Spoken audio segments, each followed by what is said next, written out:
Ang simula ng pagdurusa ng Panginoon ay sa Gethsemane.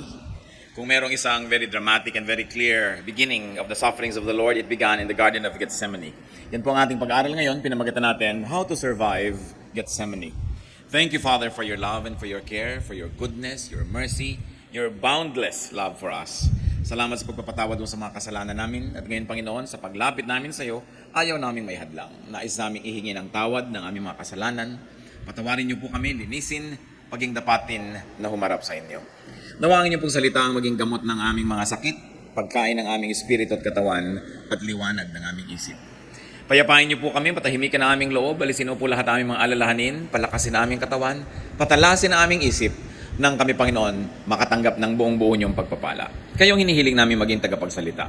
Daluyan nawa ng pagpapala niyo ang inyong lingkod, makarating sa lahat naming mga anak mong narito ngayon, umaasam at naniniwalang tatanggap ng pagpapala niyo. May your words straighten up what is crooked. May your words give us light and enlightenment. May your words strengthen us. Father, protect us from lies and falsehood. Protect us from works of evil men and evil spirits. And may we also, Lord, receive protection from you for our loved ones who are not with us right now. At nawa, Panginoon, sa pagpapayapa na aming puso, maging matiwasay kami, tumanggap kami ng iyong mga mabubuting mga salita. At kami naman makapagdala sa iyo ng aming mga handog, mga pasalamat, awit, mga puso na handang magpapuno sa inyong salita at mga pusong handang sumunod sa inyo. Glorify yourself. Bless your people. Thank you, Father. Be with us. Bless us through your words. In the name of Jesus, your Son, we pray. Amen. Katatapos lang po ng tinatawag nating Lord's Supper at ang Panginoon ay nagpunta sa halamanan ng Gethsemane. Matthew 26:36-38. Then Jesus went with his disciples to a place called Gethsemane, and he said to them, "Sit here while I go over there and pray." He took Peter and the two sons of Zebedee along with him, and he began to be sorrowful and troubled. Then he said to them, "My soul is overwhelmed with sorrow to the point of death. Stay here and keep watch with me." Matapos ang Panginoon ay magbigay ng mga pahiwatig sa magiging masakit at mahirap na karanasan niya sa krus ng Kalbaryo, ang kanyang mga disipulo at siya man ay nagpunta sa halamanan ng Gethsemane.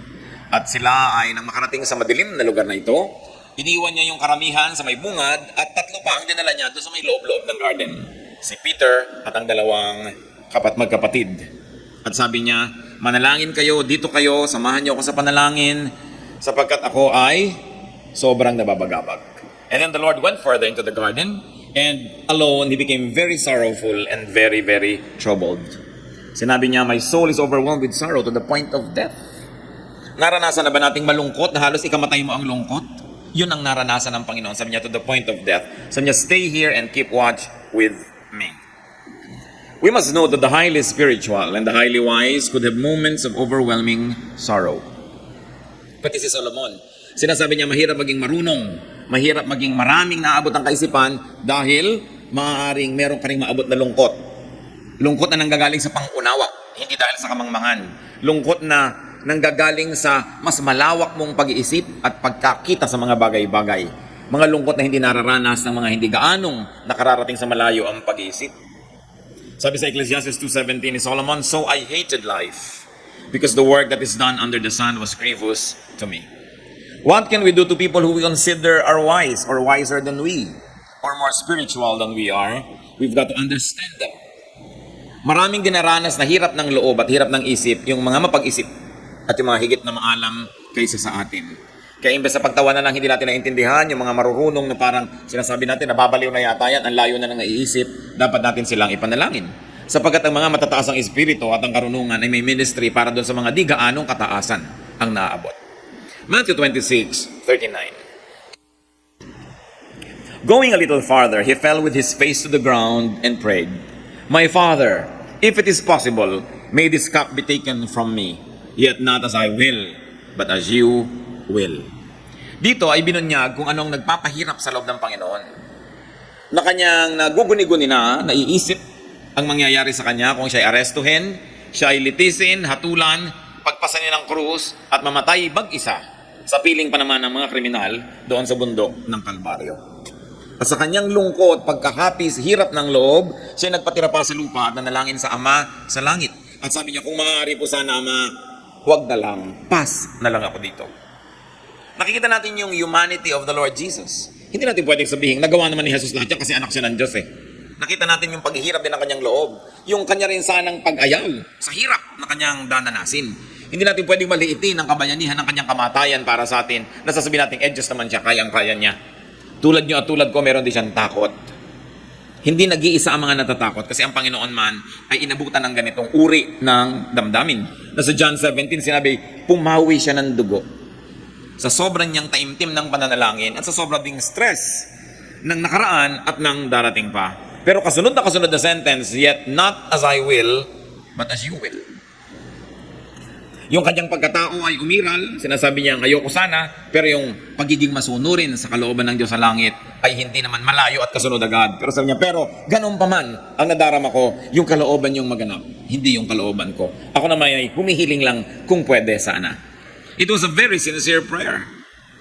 Kung minsan naman tayo, nagdadasal na lang, binubola pa ang Diyos. Yung meron pa itinatago at meron pa pa-impress. This is a very sincere prayer. Inamin niya yung kanyang nararamdaman. But there was an unflinching submission to God's will. At yun ang isa sa mga dapat nating matutunan dito. Na bagamat totoong-totoo ang kanyang pag-ayaw sana sa hirap, pero totoong-totoo rin yung kanyang kagustuhang sumunod sa kalooban ng Ama. At alam natin kung alin ang nasunod. Hindi siya, kundi sinunod niya ang kalooban ng Ama sa langit. Matthew 26:40-41. Then he turned to his disciples and found them sleeping. Could you men not keep watch with me for 1 hour? He asked Peter. Watch and pray so that you will not fall into temptation. The spirit is willing, but the body is weak. Sa kanyang pagdadalamhati, humanap sana siya ng damay sa kanyang mga disipulo, lalong-layong 3 na pinakamalapit sa kanya. Pero matapos siyang manalangin, magpatira pa sa Panginoon at mahirapan ng lubos, nung balikan niya ang kanyang mga kasama, mga tulog. Sabi niya, hindi ba naman kayo pwedeng magising at manatiling gising ng 1 oras man lang? Hindi niyo ba ako pwedeng samahan sa aking pag-iisa, sa aking dalamhati at hirap na ito? At sinabi niya kay Pedro, manalangin ka ng husto na hindi ka mabulid sa tukso. Hangad ng Espiritu ang sumunod sa Diyos, pero mahina ang katawan. Mahina ang paglaban sa tukso. Ano ang mga hinarap dito ng Panginoon? Desertion. He was being deserted by His people. At least they were still there, but they were only just physically around. They were no longer spiritually with Him. Tulog nga eh. Hindi nga maunawaan ang kanyang hirap na dinaranas at tinulugan pa siya. So there was a feeling of isolation. Kung nakakaranas kayo sa hating gabi na namang problema, gising, may nararamdaman, nalulungkot, naiinip, tapos tulog lahat ang kasambahay nyo na halos gusto nyong gisingin, alam ng Panginoon yon. Naranasan na niya yung isolation. Kaya ang napakasarap para sa atin na mga anak ng Diyos, dinanas ni Jesus lahat yung dinaranas natin ngayon. Kaya lagi siya tayong nauunawa, naintindihan niya ang ating kalagayan. So there was isolation, but there was also a lot of understanding that He had for Peter and the other disciples. Kahit siya naguguluhanan, kahit siya nababagabag at naghihirap, hindi niya dinaan sa init ng ulo o galit, naunawa pa rin niya yung kanyang mga kasama, bagamat ang mga yun ay hindi naman lubos na nakiramay sa kanya. At ang nangibabaw sa kanya, in spite of his difficulty and the forthcoming cross, was concern for Peter and the others. So yeah, you pray that you might not be tempted. Though he was about to carry a cross that was the heaviest of all, he never failed to help others carry their own crosses. Na sa kanyang hirap na dinaranas at daranasin pa, ang laman pa rin ng isip niya, pag-ibig sa kanyang mga disipulo, pag-unawa sa kanila. Matthew 26:42-46. He went away a second time and prayed, My Father, if it is not possible for this cup to be taken away unless I drink it, may your will be done. When he came back, he again found them sleeping because their eyes were heavy. So he left them and went away once more and prayed the 3rd time, saying the same thing. Then he returned to the disciples and said to them, Are you still sleeping and resting? Look, the hour is near, and the Son of Man is betrayed into the hands of sinners. Rise, let us go. Here comes my betrayer. So 3 beses siyang nanalangin, 3 beses siyang binalikan ng kanyang mga disipulo, 3 beses niya rin naabutang tulog. Yung unang panalangin niya, kung pwede sana, pass. Pero yung pangalawa, kung hindi po talaga pwede, then let your will be done. So there's already so much submission in the second prayer, so much more than before. And then in the 3rd prayer.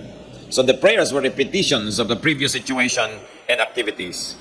And the Lord, very, very significantly, accepted in His heart the arrival of Judas and the people who were about to arrest Him. Matthew 26:47-49. While He was still speaking, Judas, one of the 12, arrived. With him was a large crowd, armed with swords and clubs, sent from the chief priests and the elders of the people. Now the betrayer had arranged a signal with them. The one I kiss is the man. Arrest him. Going at once to Jesus, Judas said, "Greetings, Rabbi," and kissed him. Alam natin itong kiss na ito. Alam ng lahat ito. Ang mga matalik pong magkakaibigan, mga magkakamag-anak, mga nagmamahalan, mga close to each other, kissed each other, even men. Sa Middle East, men kissed each other. Up to now, they kiss each other in the cheek. Kung minsan pag sobrang respect mo, you kiss the shoulder. Tayo, we kiss the hands. Basta merong kiss sila. Kaya ang masakit dito, yung kiss na dapat sana ay sagisag ng magandang pagsusunuran at pagmamahalan. Ito ang ginamit ni Judas para i-identify kung sino ang hulihin. Sa niya yung hahalikan ko at magpapahalik naman sa akin, therefore close kami, yun ang binebetray ko ngayon, yun ang huhulihin niyo. Napakasakit. Masakit yung gawan ka ng masama ng kalaban mo, lalo namang masakit kung gawan ka ng masama nung kakampi mo dapat. Nung kaibigan mo, yung kaibigan mo, mahal mo at mahal ka rin niya. Matthew 26:50-56. Jesus replied, "Friend, do what you came for." Binigyan niya ng permiso si Judas na gawin ang gagawin niya na pagtataksil. Then the men stepped forward, seized Jesus, and arrested him. With that, one of Jesus' companions reached for his sword, drew it out, and struck the servant of the high priest, cutting off his ear. So hindi na nakatiis ang isang kasama, inilabas ang kanyang espada, at nanaga, at natapyas ang tainga ng katulong ng high priest. Matthew 26:50-56, continuation. "Put your sword back in its place," Jesus said to him. "For all who draw the sword will die by the sword. Do you think that I cannot call on my Father, and he will at once put at my disposal more than 12 legions of angels? But how then would the scriptures be fulfilled that say it must happen this way?" At that time, Jesus said to the crowd, "Am I leading a rebellion, that you have come out with swords and clubs to capture me? Every day I sat in the temple courts teaching, and you did not arrest me. But this has taken place, that the writings of the prophets might be fulfilled." Then all the disciples deserted him and fled. So one of the disciples resorted to armed defense. Isinakamay na nung isang alagad ng Panginoon yung depensa ni Jesus. Inilabas ang kanyang sandata at siya ay handang pumatay at maaaring mamatay para kay Jesus, at natapyas ka ang tainga nung katulong ng high priest. But Jesus restrained and corrected him and taught him the way of peace. Sabi niya, sa palagay mo ba kung kailangan ko talagang ipagtanggol ang aking sarili, ay mahirap tumawag ng angaw-angaw, laksa-laksa, pagkarami-rami mga anghel na nakahandaan dyan? Tawagin ko lang, sabihin ko na lang na cancel ang project na ito. Sobrang hirap. The angels would rescue Jesus. In that difficult moment, heavenly rescue was available, but Jesus did not use it. Talagang buong puso niyang niyakap ang hirap na daranasin niya, bagamat pwede sana siyang ma-exempt. And Jesus reminded and reassured everyone of heaven's authority and power. And this is important. Pag tayo kumakaharap ng hirap, ng gulo, hindi tayo dapat magpanik na akala natin wala ng Diyos, wala ng langit, at hindi na alam ng Diyos ang nangyayari sa buhay natin. Sapagkat lagi niyang alam. At kung ang Diyos ang may padala, lalong tanggapin. Kung hindi man siya ang may padala, pero pinayagan niyang dumating sa atin, dapat pa rin nating igalang yun dahil alam naman ng Diyos ang nangyayari. At sabi ng Panginoon, hindi ganyan ang paraan. Paano matutupad ang mga sinaad ng mga propeta kung iibahin natin? Kailangang matupad sapagkat may misyon ang pagsasakatawang tao ni Jesus. Then Jesus reasoned with the arresting party. Sabi niya, bakit naman kailangan niyo akong takipin ng ganito? May dala pa kayo mga sandat at mga armas. Hindi naman kami manlalaban. Hindi naman kami nagtago kahit kailan. Tuwing nagtuturo ako, kita ninyo. Bakit ngayon niyo ako kailangan puntahan dito at sugurin? Nang akala mo ako kriminal o akala mo ako isang rebelde? At matapos yon, pumulas at nagtatakbo at iniwan siya ng lahat ng kanyang mga disipulo. Yun ang mas masakit. The worst cut of all was being betrayed by your friend and being left alone by all the others. What are the lessons from Gethsemane? Bakit kailangang pag-aralan? Bakit binabalik-balikan? Lalo sa ganitong mga panahon. Gethsemane was a garden at the foot of the Mount of Olives in Jerusalem. Nasa eastern side ng Jerusalem. Pagka kayo ay galing sa Jericho o galing dito sa east of Jerusalem, aakyat kayo ng bundok. At pagkatapos ay lulusong kayo at aakyat uli kayo ng isang bundok. At pag nakita nyo yung susunod na tuktok ng bundok, yun ang Jerusalem. Pero sa pagitan nyo, malalim na valley, at yun ang Garden of Gethsemane. Yun yung napakataas ng bangin, pagkatapos nandun yung pader ng temple at nandun yung tore na sinabi ni Satanas kay Jesus, tumalon ka. Kasi ang taas-taas talaga nun. Malalim na lambak. It was a very deep valley. Now the name of Gethsemane came from the Assyrian word meaning oil press. Dahil ang Gethsemane, ang nakatanim doon ay hindi mga bulaklak. Yung garden na yon, taniman ng oliba. Olives. Na makikita nyo sa mga Italian food, pizza, ganyan. Sa mga Mediterranean food. Sapagkat yung olives, yan ang kanilang ginigiling, dinudurog, at kumakatas doon yung langis na olive oil. Kaya daan-daang mga taon ang mga edad ng puno na nandun sa garden ng Gethsemane. Dito madalas nagpupunta si Jesus, lalo't lalo may mahalaga silang gawain. Kaya alam-alam naman itong si Judas kung saan hahanapin ng Panginoon kahit madilim. Kasi alam niya kung saan nagmi-meet ang mga taong ito. Then and now, Gethsemane can mean grave sorrow. Sorrow of the Lord, sorrow of each one of us and everybody else for all time. Maaari ang Gethsemane ngayon ay gamitin nating sagisag ng malalim, mahigpit, masakit na kalungkutan, pag-iisa at pangungulila. Gethsemane can mean emotional and spiritual trouble. So pwede natin masabi ngayon, I'm having a Gethsemane moment. Na-stress ako, nalilito ako, depressed ako. I'm so sad I could die. So it could be the representation of that idea. So it's an emotional or spiritual trouble caused by the prospect and fear of physical threat or suffering or death. Pwede natin i-apply ngayon na ganong kahulugan. Matthew 26:38, ulitin lang natin. Then he said to them, my soul is overwhelmed with sorrow to the point of death. Stay here and keep watch over me. Gethsemane can mean isolation and aloneness. May mga kasama ka pero tinutulugan ka. May kasama ka pero pinagtaksilan ka. May pinagtitiwalaan ka pero bumaligtad. That could be a Gethsemane moment. Gethsemane could stand for betrayal or even injustice. Anong ginawa ang masama ng Panginoon para ma-deserve niya na arestuhin? Kung minsan sa ating buhay, mabuti ang ginagawa natin at sinusukli sa atin masama, it could be a Gethsemane moment in our lives. And Gethsemane could also mean grave fatigue. Sapagat ang Panginoon, napakaraming ginawa ng mga nakarang araw, hirap na hirap, pagod na pagod. So there was this emotional, this physical, and this spiritual stress on Him. But Gethsemane could also mean oil press, as we have said. At hindi siguro aksidente na ganyan yung pangalan ng garden na yan. Kasi yung oliba, kung hindi dudurugin, pipisain, kakatasin, hindi lalabas yung mahalagang langis. At tayo man mga kapatid, para lumabas yung halaga ng ating espiritu, para lumabas yung what is noble and divine in us, many of us have to pass through a Gethsemane experience. Parang bulaklak na kung natapakan mo at nadurog, ay doon lumalabas ang kanyang halimuyak. Parang nyog na kung hindi mo basagin, pigain na hindi lalabas ang gata na nagiging langis. Tayo mga tao dumaranas ng ganong pagpiga. Kakala mo nagkagiba-giba ka na, nagkawasak-wasak. Yun pala, hinahayaan lang ng Diyos sa mangyari yun para lumabas yung iyong halaga. Para lalo mong makita kung anong importante sa buhay. Para lumabas ang gagandahan ng iyong pagkatao. Para tulad ni Jesus, magkaroon ka ng mga karanasan na magagamit mo ngayon para maging blessing ka sa maraming tao.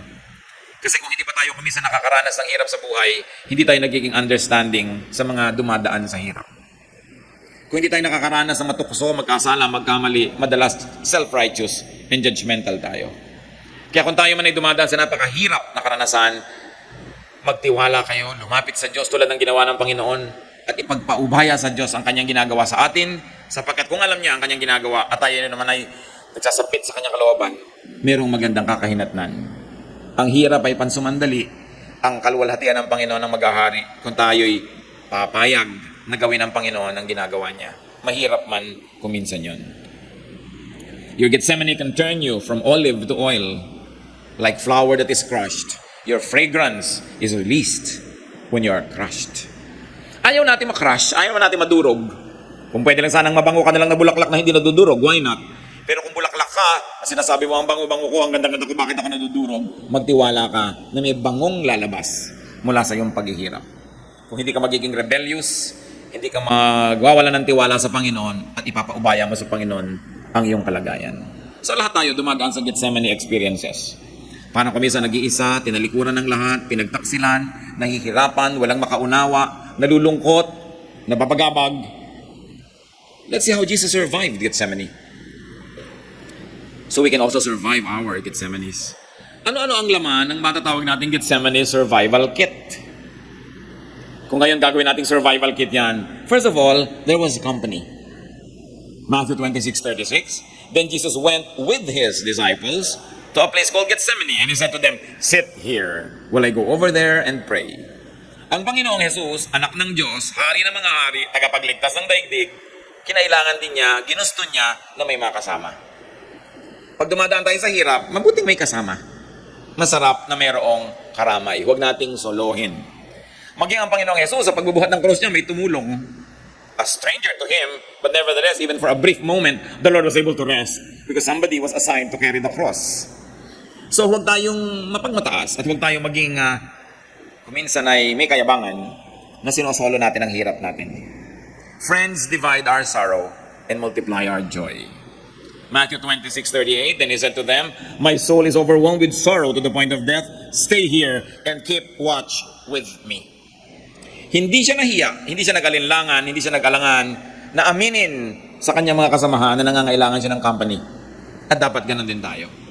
Kung tayo nabibigatan, nahihirapan, huwag na tayong maglakas-lakasan.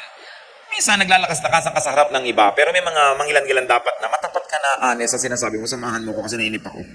Samahan mo ko kasi lungkot na lungkot ako, nalilito ako, naguguluhan ako, natutulog ka, masarap yung may nagigising ka. Hoy, gising, kwentuhan mo ako. Dahil naiinip ako. Nangyayari sa atin yun paminsan-minsan. Sabi ni Solomon sa Ecclesiastes 4:9, "Two are better than one because they have a good return for their work." Mas mainam na may kasama kaysa wala. So you make and you keep friends. Importante yon, that you make and you keep friends. Even the Lord Jesus needed and wanted company. So have company, especially in Gethsemane moments. Minsan dahil may kasama tayo, may kausap tayo, nalilimutan natin yung hirap. At yung mga hirap ng loob, yung mga init, even sometimes suicidal tendencies, hangin lang yun na dumadaan, kailangan lang makalampas na ikaw ay naiwang buo pa. Kaya kailangan pag dumadaan yung hangin na yun, may nakakapitan kami, kasama ka. And what's important, brothers and sisters, give company to people in their Gethsemane moments. Nanay mo naiinip, sige na magtiyaga ka na gumising, kwentuhan mo na lang. Kumisan, ikwento mo nga anak yung ganun, hindi naman talaga interesado yun sa kwento, gusto lang may kausap, gusto lang may kasama. Kahit nga putol-putol yung sentences, walang sense, nakikinig pa rin yun, kasi gusto niya may kasama. Maraming mga magulang nagagalit sa mga anak pag ginagabing umuwi, hindi dahil mahigpit, kundi dahil namimiss kayo. Ganun din yung mga wives, galit na galit sa husband na ginagabi. Kumisan hindi lang maamin na miss na kasi kita. No? Kaya nalulungkot kasi ang tao. At tayo may pananagutan sa isa't isa. Lalong-lalo ito ay strong moment mo ngayon, dapat naghahanap ka naman ng sino kayong nalulungkot, sino kayong naiinip, sasamahan ko naman. Hindi ko maganda ang pakiramdam mo, mag-isa ka nalang matutulog, mag-enjoy ka dahil ganado ka sa buhay. Paano yung mga nalilito, yung nalulungkot? Ang mga malalakas, may ministry sa mga mahihina. Sa pagdarating ang panahon, ikaw naman yung mahina, may magmi-minister naman sa'yo. Panapanahon lang ng pangangailangan, panapanahon lang ng pagpapalit ng papel sa buhay. At very important, katulad ng sinabi nitong Panginoon na nakita niya, tulog na naman yung mga disciple niya. There should be understanding and acceptance, like Jesus of his friends' human frailty. Kung minsan meron kang need, sobra ka nagiging demanding, dapat mo ring isipin na may kahinaan din yung tao kahit nagmi-minister sa'yo. May sakit ka, nakatulog ako nagbabantay, kaysa maghalit ka dyan at magsisigaw, unawain mo na pagod na siguro. Kaya ako gising kasi maghapon naman akong tulog ng tulog dahil pasyente ako, ito nagbabantay sa akin, nakakatulog, uunawain. Kasi kung minsan nangangailangan ka na ng tulong ng kapwa, dadaan mo pa sa init ng ulo, naiinis sa'yo, lalo kang lalayasan. Wala ka lalong katulong at kasama sa buhay. So inuunawa mo. Mga kapatid, kahit tayo may karamdaman, kahit tayo nangangailangan, may pagkukunan pa rin tayo ng pangunawa kung gusto nating mangunawa at umunawa. Kung minsan lang, kung mapasyente ka, ikaw yung may sakit, akala mo entitled ka na sa lahat ng tantrum mo. Na entitled ka na sa lahat ng init ng ulo at galit. Pero kahit ka pa nangangailangan tulad ni Jesus, meron tayong pagkukunan ng kakayahang umunawa kung pipiliin nating maging maunawain. At kung hindi natin pipiliin na maging star because you are the one who deserves the attention. Accept your loved one's human failings. It's very important. Psalm 103:14, "For He knows how we are formed. He remembers that we are dust." Naaalala ng Panginoon kung paano tayo nilikha. May kakambal na lupa, yung Espiritu ng Diyos, at hindi niya nililimot. Sabi niya, ay lupa kasi, nagkasala, nagkamali, kinapos. At yung ganung pangunawa ng Diyos sa atin, hindi lang natin dapat ginagamit para tayo yung maunawaan, kundi ginagamit din natin sa pag-unawa natin sa kapwa. Kung sila yung kinakapos at sila yung nagkakamali. Another element of the Gethsemane survival kit of Jesus, prayer. Matthew 26:36, Jesus went to Gethsemane to pray. We are strongest when we are at prayer. So, paulit-ulit siyang nanalangin, hindi para ulit-ulitin yung panalangin niya para may points, kundi talagang yun ang laman ng puso niya. Kaya tuwing siya makikipag-ni-exama sa langit, yun ang nasasabi niya. It was a prayer again and again, but not the usual repetition of pagans to earn points from repetition. The Lord was repetitious because there was nothing else in His heart but what He was praying for. And you know that it was a sincere and honest prayer. What can we learn from this, brothers and sisters? That when we face a Gethsemane moment, we pray. You don't complain, you pray. Pag nag-complain ka, lalong magiging negative ang feeling mo. You don't allow fear to overtake you, you pray. And one of the things we can learn is to pray with and to pray for people in their Gethsemane moments. You can say, alam mo kapatid, wala naman ako maipayo sa'yo kasi nalilito rin ako, pero halika, mag-pray tayo. You don't always have to give wise words to people who are troubled because sometimes we don't have the wise words.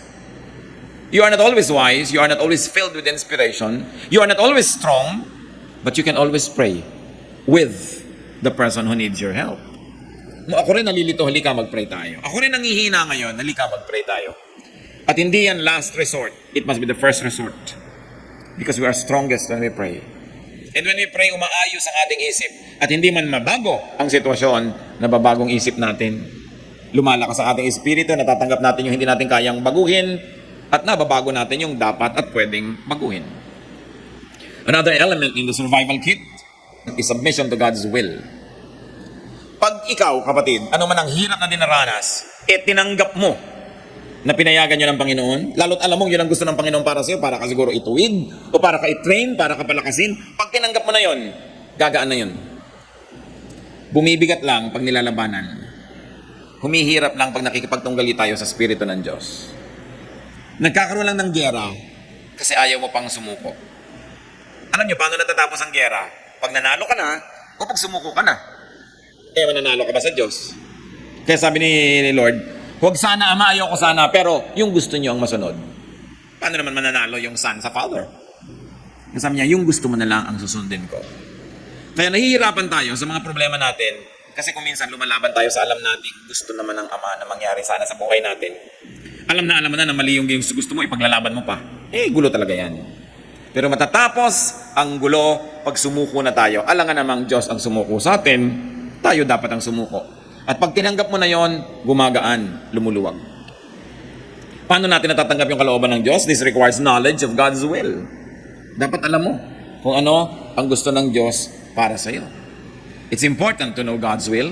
The knowledge of God's will is crucial so that you will be able to accept it. This requires knowledge of God, therefore it requires knowledge of the Scriptures. Dapat alam mo yung Biblia, alam mo yung mga pangako ng Diyos, alam mo yung mga salita niya. Nung siya ay gusto sanang ipaglaban ng isa niyang disciple, sabi niya sa verses 53 to 54, "Do you think I cannot call on my Father and He will not at once put at my disposal more than 12 legions of angels? But how then would the Scriptures be fulfilled that say it must happen in this way?" So bagamat ang Panginoon ay pwedeng matuksong labanan yung nangyayari, pero sabi niya, pagka hindi natin ito pinayagang mangyari, paano matutupad yung kalooban ng Panginoon? So it is important to submit to God's will. Never forgetting that heaven knows what's going on in your life. Si Paul, meron siyang isang kapansanan o sakit o hirap na dinaranas na ilang beses siyang hiningi sa Diyos na tanggalin. Ang tawag na dito, thorn in his flesh. Pero sabi ng Diyos, hindi ko tatanggalin. Pero tinanggap na lang ni Paul. 2 Corinthians 12:9, "But God said to me, my grace is sufficient for you, for my power is made perfect in weakness. Therefore I will boast all the more gladly about my weaknesses, so that Christ's power may rest on me." Sabi ng Panginoon, huwag ka nang humingi na tanggalin yung problema mo. Sapat ang grasya ko para dalhin mo yung problema mo all your life. Kaya sabi ni Paul, kaya ipagmamalaki ko pa ngayon itong kahinaan ko. Kasi dahil sa kahinaan ko na ito, bakit ako nakatayo pa? Dahil tinutulungan ako ng Diyos. So yung aking kahinaan nagiging patunay na ang Diyos ay nandiyan na tinutulungan ako. Kasi kung yung kahinaan ko lang nga nandyan at wala yung tulong ng Diyos, matagal na ako nawala sa ministry, matagal ko na hindi kinaya. Pero nandito pa ako, hindi dahil wala akong kahinaan, kundi dahil may Diyos na tumutulong sa kahinaan ko. Kaya sabi niya, lalo kung ikagagalak ang aking mga kahinaan, kung ganito, na nagiging dahilan nito para maluwalhati ang Diyos at makita ang pagkilos niya sa aking buhay. After you have prayed hard, after you have done what you could, accept God's will and accept what God allows. Change the situation or change your attitude. And in that case, you will have peace. And you will survive your Gethsemane moment. What else was in the survival kit? There was a lot of godliness and calmness and composure. May problema na nga, magpapanik ka pa. May problema na nga, dadaanin mo pa sa gulo. Ang Panginoon, nung dumating ang kanyang mga taga-aresto, tahimik niyang tinanggap yung katotohanan na yun. There was serenity in the way he faced his troubles, in the way he accepted the difficulty that was about to happen to him. Sabi niya, huwag kang lumaban, balik mo ang iyong sandata sa kanyang lalagyan, hindi tayo ganyan. So pagka meron po tayo mga problema mga kapatid, what's the point in being violent? Ang anak mo biglang hindi pumasa sa exam, doon mo pa ngayon pagsasampalin at pagbububugbugin, what will you get? Baka mapatay mo? O baka lumayas? O baka magtampo sa'yo buong buhay? Hindi naman nasolve yung problema, hindi pa rin siya papasa. At hindi magiging inspirasyon yon para pumasa siya sa darating na panahon. What's the point? Nadadaanin mo sa dahas. Let God's peace rule your life. Especially if there is so much trouble. Inaaway ka na, mga away ka pa, anong kakawian? Minura ka na, mumurahin mo rin, saan pupunta? The only feasible answer to trouble is a peaceful spirit. Because the only way that you could win over trouble is by being peaceful, not by being more troublesome. Because troublesome attitude begets a troublesome reaction. At hahaba lang ng hahaba ang gulo. Ang pinakamagandang paraan, payapa, tahimik, at iwasay na pag-uugali. Philippians 4:7, the peace of God, which transcends all understanding, will guard your hearts and your minds in Christ Jesus. Nais kong bigyan ng diin ito. Kung tayo naguguluhan, natatakot, nababagabag, hirap ang loob, ang kailangan natin, the peace of God. And the peace of God transcends all understanding. Read another way, it says, the peace of God tells you to be peaceful when you have all the reason to be troubled. The peace of God tells you to be friendly when the entire environment provokes you to be violent. The peace of God makes you do the impossible. And in doing the impossible, you allow God to work. So practice serenity. Pray for serenity. Choose serenity. When you are provoked, you have two choices. Maging katulad ka niya o ibahin mo yung approach. Sa palagay niyo, sinong magwawagi? Yung makapa-Diyos na pamamaraan. Kaya ang sabi ng Panginoon, pinupuwersa ka maglakad ng 1 mile? Sabi mo, 2 miles na lang gusto mo. Hinihingi yung jacket mo, sabi mo, santo ko, gusto mo rin? Kasi pag nakatanggal na niya lahat yung gusto niya sa'yo, ano pang kukunin niya? Wala na, tahimik na. Kaya lang kayo patuloy na nag-aaway, ayaw mo ibigay. So ibigay mo yan, matatahimik. Mahirap isipin yun. Paano naman yun? Dinawalan ako? Exactly. Pag pinaandar natin yung sarili nating pangatwiran, doon talaga lalong gumugulo ang buhay. Kasi kung minsan, sa paggawa mo ng baligtad, doon mo nagagawa yung dapat mangyari. Para yung istorya nung araw, ng elementary grades, ako, ewan ko kayo, baka ibang panahon na kayo eh. Nag-contest daw yung araw at saka yung hangin. No? Kung sino ang makakapagtanggal ng jacket nitong taong ito. Nagyabang yung hangin. Ako makakatanggal niya. At talagang pinalakas yung hangin para lumipad yung tao, lumipad yung jacket niya. Pero habang gumiginaw, lalo naman talagang pinakasikip-sikipan ng tao yung jacket niya dahil maginaw. So ano mang lakas ng hangin, di niya nakuha yung jacket. Yung araw naman ngayon, pinainit niya yung araw, andali, di nagubad ng jacket yung tao. Kasi mainit eh. So pagkapilit mong inaagaw, lalong hindi ibibigay sa'yo. There must be a way. Mga mag-asawa, 20, 30 years ang mag-asawa, away pa rin ang away. Hindi kayo nakakakita ng paraan how to have a peaceful life. Kung lagi nyo lang pag-aawayan, kung gaano kalamig ang aircon, o kung gaano kalakas ang ventilador, tinatamaan ba kayo o hindi, no? Nakahiga kayo sa isang higaan, Abay, mag-isip-isip kayo, solving nyo yan. Alam nga namang abuti kayo ng 70-year anniversary, nag-aaway pa rin kayo dahil sa electric fan. Babaw naman nun. Hindi kayo magkasundo kung gaano kaasim ang sinigang. Patay ba o bukas ang ilaw pag natutulog kayo? Magkasawa kayo na magkasama sa buhay. Dapat kayo makahanap ng peaceful way to resolve this. And the only way is to give way. Gusto mo hanin ng ilaw? Pagdating niya bukas, may laser talaga. Pagkalakas-lakas na laser, kung gusto mo ilaw, baka naman sakaling umayaw. No? Pero hindi sa pagpipilit ng gusto natin, kundi sa pagbibigay sa kapwa. Meron yun na himala. Yun lang gumagawa nun, ang nakakadiscovering meron pala. Sa pagpapaubaya, doon kung minsan natin nakakamit yung gusto natin. Pero ang sincere na pagpapaubaya, willing talaga magpaubaya. Hindi gimmick mo lang para manalo ka in the end. But really, sincerely. Maraming pamamaraan ng Panginoon na baligtad. So, it's only love that can conquer hatred. It's only peace that can conquer trouble. So practice and choose serenity. Why do I say choose? Pag may kaharap kayo, inaaway kayo, lagi kayo may choice. Makiaway o hindi. May choice. Choose the peaceful way. Gaganti ba kayo o hindi? Sinabi na ng Panginoon, huwag gaganti. Siya daw ang gaganti. So, naniniwala tayo at hindi, pairali natin ang pananalig natin sa Diyos at sundin natin siya para makita natin siya at work. Very importantly, brothers and sisters, when people are going through their difficulties, help people become calm and serene. Dapat huwag natin silang i-provoke. Let us not vex people. Meron naman, huy, sabi ng kumari mo, pangit ka raw. So tahimik ang niya mo, papayag ka? Sabi kang pangit ka? Papayag ka? Yung talagang gusto mo na siya itulak para makipag-away, walang kwentang behavior yon. We must not vex people. We must not provoke them to anger or to fear. Meron naman, mataas na nga ang blood pressure mo, nahihilo ka na, sabi mo, kunin mo blood pressure ko siya, ang taas! Lalong na nervyos yung pasyente mo. No? Don't vex people. Our ministry is to calm and soothe people. So you can say, medyo mataas, magpahinga ka, mamaya kukunin natin ulit.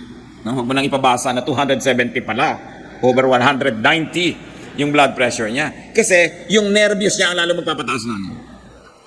May mga therapist, sasabihin mo na, tingnan mo nga ang likod ko. Naku, likong liko, makukuba na kayo. So lumayas ka dyan sa pagte-therapy mo, ha? Pananakot ang ginagawa mo sa buhay. Pero pa sasabihin, nakakaramdam na ba kayo na hindi na kayo makahinga? Naiipit na ba yung baga nyo? Kasi ganyan na mangyayari dyan sa inyo eh. May mga ganun health workers, hindi marunong magsalita, natatakot yung pasyente. So pagbibitaw, you can make people become peaceful or troubled. And remember, tayo may ministry sa isa't isa. You always choose the peaceful way. You choose the soothing and comforting way. Anong sabi sa Psalm 23? The Lord is my shepherd, I shall not want. He leads me beside still waters. He restores my soul. Napapahinga ako. Nabubuo ang loob ko kaysa masira. No? Nahihirapan ako pero pag siya ang kasama ko, gumagaan. At dapat mga kapatid, ganun ang ministry natin sa isa't isa. Kung minsan, akala mo lang yung asawa mo laging magagalitin, pero hindi mo alam kasi pala yung pamamaraan mo nakakagalit. Tapos sasabihin pa, ba't pag mga kapatid mong kasama mo, nanay mong kasama mo, ang saya-saya mo, bakit pagsakit ang sungit-sungit mo? May ganun, di ba? Teka, manalamin ka. Sabi mo, bakit kaya pagka ako ang kasama ng asawa ko, sumusungit? Pero pagkasama naman ng iba, hindi. So something's wrong with me. Napoprovoke ko siya, nagagalit ko siguro, kaya siya nagiging ganun. So sa halip tayo magtampo na magtampo, isipin mo, what do I do wrong that turns this gentle creature into a beast pagka ako na ang kausap? Na meron din tayong pananagutan sa ganyan, dapat nating isipin. Do not vex people. Careful with your words and with your actions. Isa pang laman ng survival kit ng Panginoon sa Gethsemane is a lifelong training and discipline in spirituality. Maliit pa lang siyang bata, nag-train na. Train up a child in the way he should go, and when he is old, he will not depart from it. So sanayin natin ang sarili na maging madalanginin, na maging mapaniwalain sa mga katuruan ng Panginoon. Para kung mamimili tayo kung magduda o maniniwala, automatically naniniwala tayo. Namimili tayo kung tayo maguguluhan o magpe-pray, automatically nagpe-pray tayo. Tumatahimik ang ating buhay. At kahit hindi natin nasimulan yan nung bata pa tayo, nothing is too late. Walang too late. So train in solitude. Learn to be comfortable with yourself and in aloneness. Kung minsan kahit gusto mong may kasama at gusto kang samahan nung gusto mong sumama sa'yo, malayo siya, may duty siya, hindi niya magagawa. So bagamat masarap na laging may kasama kung nangangailangan, pero kung wala ka na rin kasama, learn to be comfortable with yourself and learn to find solace and strength even in aloneness. Because the truth is, you are never really alone. How can you be alone when the Holy Spirit of God lives in you? How can you be alone when the Father is with you wherever you go? So nobody is really alone. Another lesson, let people have solitude. Pag ang tao namang problema, gusto mapag-isa, bigyan natin ng pagkakataon. Gusto matahimik, huwag tayong tanong ng tanong. Mga kapatid, huwag tayong tanong ng tanong. Pag hindi bino-volunteer, huwag kayong magtatanong. Halimbawa, may magte-text sa inyo alas 2 ng umaga. Help me, I'm having a very grave problem. Pray for me, pray for me. Tapos hindi naman sinabi kung ano yung sasagot nyo? What is your problem? That is vexing. That is troubling. Because probably the person doesn't want to tell you. But the person only wants to be prayed for. So yung makadiyos at descending tao, imbes magtanong, anong problema mo? Sabi lang, I'm with you in prayer right now. I'm praying. And then you say, I pray that God will give you strength, anchorage, guidance, faith, whatever. In other words, matatamaan na ng prayer nyo kung ano man yung kalagayan niya na hindi nyo na siya kinorner at pinilit magsabi. Kasi may mga tao gusto na magpa-pray pero hindi nila gustong i-share kung ano yun. Respect that. Huwag kayong tanong ng tanong. Merong umiiyak, ba't ka umiiyak? Lalong napayak. Ba't ka nga umiiyak? Ayaw nga sumagot. Shut up. Diba? Ayaw sabihin sa'yo. Manahimik ka. Kasi may panahon para magsalita siya pag komportable na. In that case, hindi ka na nagiging agent of comfort. Nagiging ka na lang, naglalaro ka ng power. Gusto mong mapalabas para malaman mo. You know, because information is power. When you know, you think you're powerful. That's why we try to know secrets. That's why we try to know what is not being given us. So that we can have power over the person. But remember, we are going to minister, not to play power. Mahalaga na iniregalang natin yung mga ganong bagay. When people like to talk, you don't need to ask them. They will. Mag-asawa, wala yung isa, dumating. Tanong ka pa na tanong, nasaan si ano? Wala na nga eh, baka nag-away. Diba, naghampasa sila ng bintana. Gusto ba sabihin pa niya sa'yo, naghampasa kami ng bintana. Happy ka na? Makita mo lang, ako na lang dumating dito, tanong ka pa ng tanong. Diba? Yung dapat yung mga tao, ilagay yung curiosity nila sa dissenting lugar. Hindi lagi nag-uurirat. So train yourself in restraint, in godliness, and in faithfulness. Luke 21:19, by standing firm, you will gain life. In Timothy 4:7, train yourself to be godly. Hindi nangyayari automatically, we have to practice. 2 Peter 1:5, make every effort to add to your faith goodness, and to goodness, knowledge, and to knowledge, self-control, and to self-control, perseverance, and to perseverance, godliness. So do not tempt and provoke people to be unrestrained. Huwag natin silang kakantiin, kikilitiin, gagalitin. Pag kinausap mo dapat ang tao, kumakalma siya. Then the Spirit of God is in you. We all face and experience our Gethsemanes. Kanya-kanya tayo ng dala sa buhay. Kanya-kanya tayo ng hinaharap ng mga hirap. Kuminsan sobrang bigat, kuminsan naman hindi masyado. Panapanahon. Learn from Jesus, who had the ultimate Gethsemane experience. Hebrews 2:19. Because he himself suffered when he was tempted, he is able to help those who are being tempted.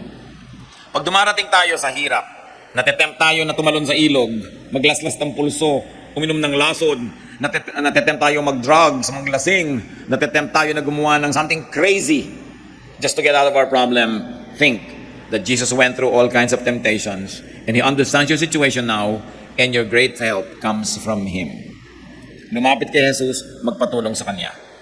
At kung tayo'y dumaranas o nakaranas na ng mga hirap, meron na tayong ministry to minister to those who are just going through that difficulty right now that you have already graduated from.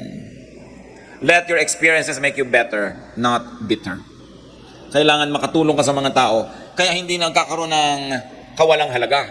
Kung ang mga hirap nating dinaranas, ay magiging qualification natin to help people, then even the difficulties we go through can be turned by God into blessings. And we can be instruments of God. So huwag mo sabihin na hindi ko deserve ito, bakit ako nahihirapan? For all you know, God could be training you to be a good counselor. Maraming ganun eh. Sabi nga ni Lord, si Paul daw, he will suffer for my name's sake. Meron siyang mga pinapayagang dumaan sa dusa. Pero may magandang dahilan. At hindi ka naman mauubusan at mawawala ng gantimpala kung hinayaan mo maging instrumento ka ng Diyos. Dahil ang Panginoong Jesus nga, na anak ng Diyos, siya mismo naging instrumento ng langit para lalo tayong maunawa ng langit na nung ang Espiritu ng Diyos nagsakatawang tao, lalong naunawa ng Diyos ang tao, kaya may kakampi tuloy tayo ngayon. Mga kapatid, lahat ng hirap na dinanas natin, dapat maging dahilan para maging kakampi tayo ng mga naghihirap sa kasalukuyan. That you are now able to understand, therefore you're qualified to help. Not to condemn, not to judge, and not to say you're better because you passed through this difficulty with better marks and better grades. But your difficulties, especially the past ones, should now turn you into a more compassionate person. Lalo kang magiging maunawain, mahabagin, mapagmahal, mapag-aruga kung naranasan mo na ang ganung mga hirap. You are qualified. Kaya pagka ganun nakikita mong, well, I'm becoming qualified to be God's instrument. At kung minsan naman, dumadaan tayo sa difficulty dahil bunga ng ating mga gawa, edi natural lang na mahirapan tayo. Pero kung hindi ka makakita ng dahilan, ba't ako nahihirapan, hindi ko to deserve. Jesus never deserved Gethsemane. But He went through it. At tayo mga anak ng Panginoon, kung saan dumaan si Jesus, dadaan tayo. Para makarating tayo sa kanyang pinuntahan, resurrection and the life. Alam nga naman sabihin mo, makita na lang tayo sa heaven, doon na lang yung meeting place. Tapos hindi ka susunod sa dinaanan ni Jesus na Via Dolorosa. Hindi natin kayang tumbasan ang hirap na dinanas niya, pero kahit man lang mga kamukha nun, dadanasin natin. Then we become instruments of God's goodness to others. 1 Peter 2:21, Christ suffered for you, leaving you an example that you should follow in His steps. Not only in His steps, in difficulty, but in how He faced such difficulties. It's very important that we call on God and that we trust God. And if you are going through Gethsemane right now, transcend it by God's power. Don't stay there too long. Look forward to your resurrection, because even Gethsemane was just one night in the Lord's life. And after that, the difficulty of the cross, 3 days of death, and then never-ending eternal life and glory. This is the destiny of those who follow in the path of Jesus. Salamat, Ama, dahil kahit dumaraan kami sa mga hirap, nauna ng daanan ng iyong anak na si Jesus ng mga hirap na ito. Na wala kaming hirap na maaaring maranas na higit pa sa dinanas niya. Kung ganoon, meron kaming kakampi in the Lord Jesus. Meron kaming pwedeng lapitang nakakaunawa sa amin. Salamat po. At Ama, salamat sapagkat ang iyong anak na si Jesus, nauunawaan kami. At sa pamamagitan niya, nakakalapit kami sa inyo, nahuhugasan kami ng kanyang dugo, at nakakakuha kami ng lakas sa kanyang karanasan. Turuan mo kami na maging mumunting mga Jesus din sa mga kapwa namin na maaari naming tulungan, na kami naman ang panggalingan ng lakas na sa iyo naman talaga nagmumula. Allow us to be instruments of blessings and goodness. Be at peace with God. Spend some moment in silent prayer.